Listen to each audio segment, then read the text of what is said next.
Utah, one of the most beautiful and diverse landscapes that you'll find anywhere in the world. It's one of our favorite places to visit, and today we're going to share with you 5 of our favorite campsites in that area. We don't need a destination, let's go where the river's taking us. The first place I want to share with you is right on the Green River. It's the Tri-Alcove Bend. It's just south of Green River, and it's really special to us because it was the first place that we woke up our first night in Utah. We had driven all day from Colorado, and as we got off the blacktop and started on the dirt, the sun was going down. It was dark by the time we got to where I wanted to set up camp, and this is what we woke up to.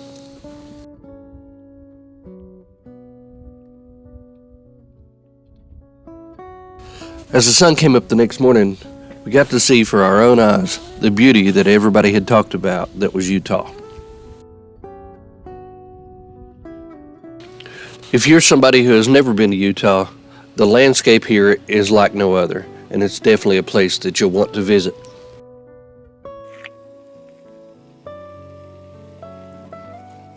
We've been driving hard for several days, and this was the perfect place to just stop and relax and just grab some breakfast and coffee and soak up what lied before us.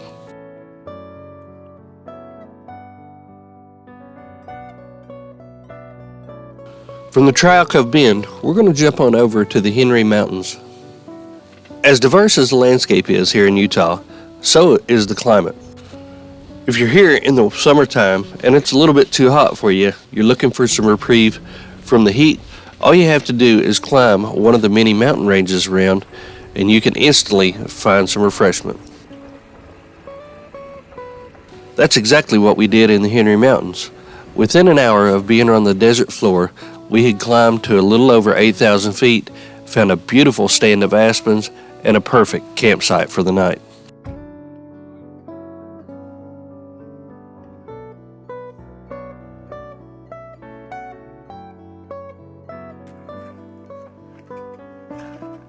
It didn't take long at all for us to set up our respective camps and sit around and start really enjoying this beautiful area.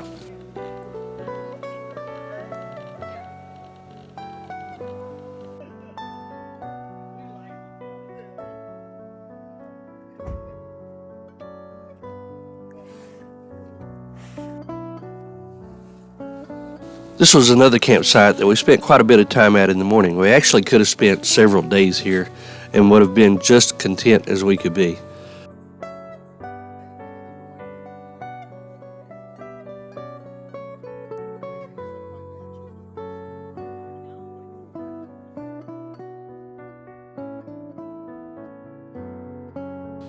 From the Henry Mountains, we make our way on east towards the Lockhart Road.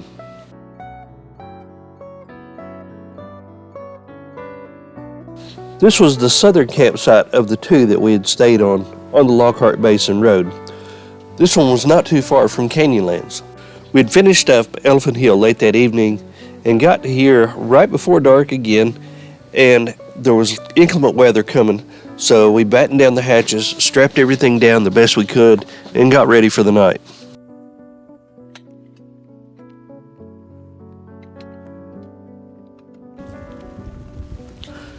After a long night of wind and rain, we woke up to a beautiful landscape around us. While we were enjoying our coffee and our scenery, we kept hearing a loud noise start roaring towards us. We initially thought it was wind and realized what it was a flash flood that was coming down the canyon. It was nothing like any of us had ever seen before, and it was definitely something that was really cool to watch, especially from the vantage point that we had. We were just really glad that we had encamped down near the bottom.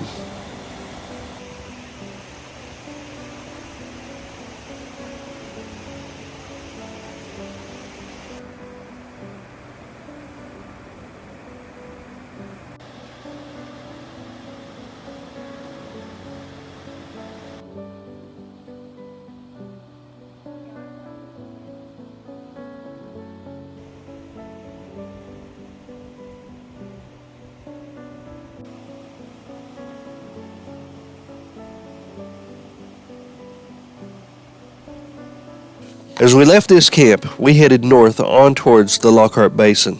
This is still by far one of my favorite trails anywhere in the United States.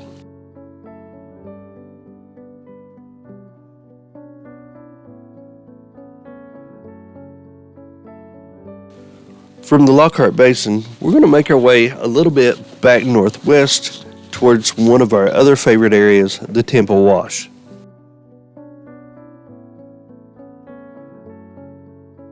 The Temple Wash is a canyon that you can drive through. There are a few different campsites along the wash, and this is the one that we found that was our favorite. It's right at the north end of the wash, and it's kind of overlooking Temple Mountain. We enjoyed this trail so much, we've actually done it the first 2 times we were in Utah, one going north and one going south. If you continue the drive and make your way through the South Temple Wash, you're going to come past petroglyphs, and you're not going to be very far at all from Goblin Valley.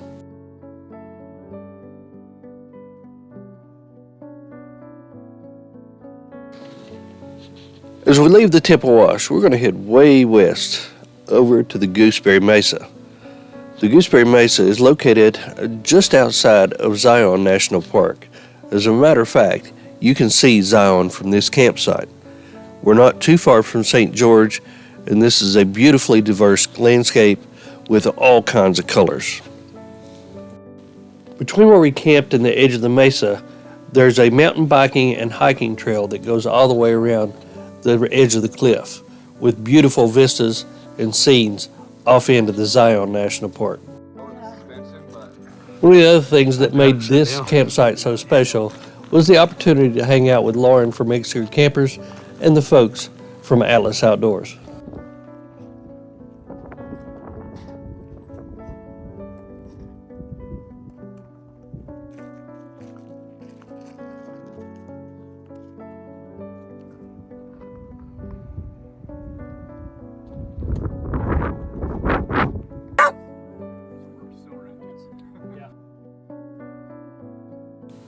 From the Gooseberry Mesa, almost due east, is our next and final stop, and that is the Goosenecks State Park.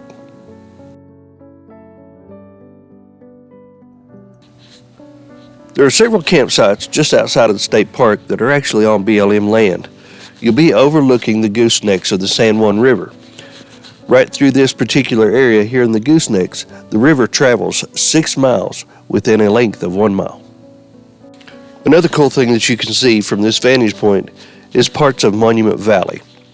Also in close proximity to this area is the Mexican Hat and Valley of the Gods.